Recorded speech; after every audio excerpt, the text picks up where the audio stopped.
What's going on, guys? It's Brandon back here for another series review, second one of the day.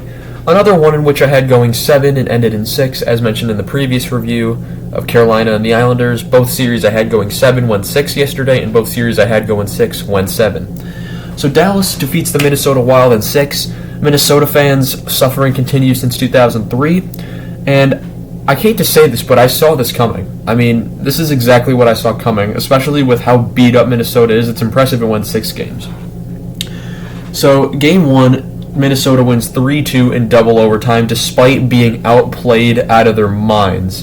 Dallas should have won that one, and they should have. But Ryan Hartman gets the goal while fighting off injury, and he would make the series 1-0 after winning in Dallas.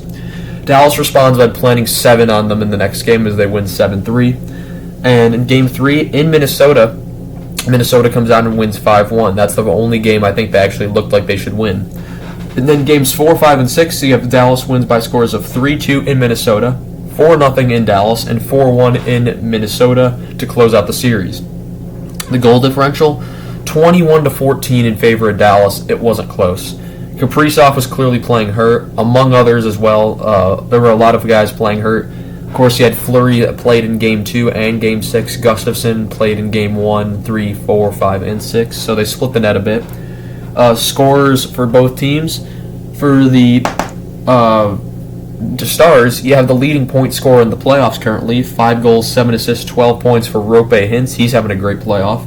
Robertson, 2 goals, 5 assists, 7 points. Sagan, 4 goals, 2 assists, 6 points. Heiskanen, 0 goals, 3 assists, or 0 goals, 6 assists, 6 points. For the Wild, Hartman, 2 goals, 3 assists, 5 points. Zuccarello, 2 goals, 3 assists, 5 points. No Kaprizov, no.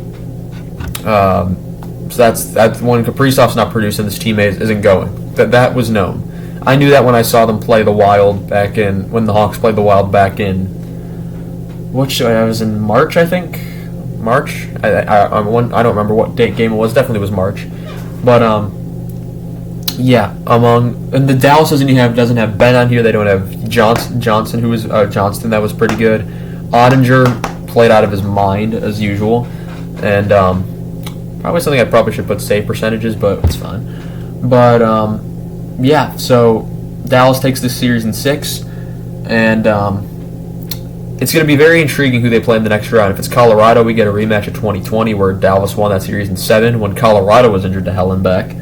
But interesting on the board, we also don't have Pavelski. If Pavelski's in, like their power play was already producing at the best rate in the NHL already, and in the playoffs that is.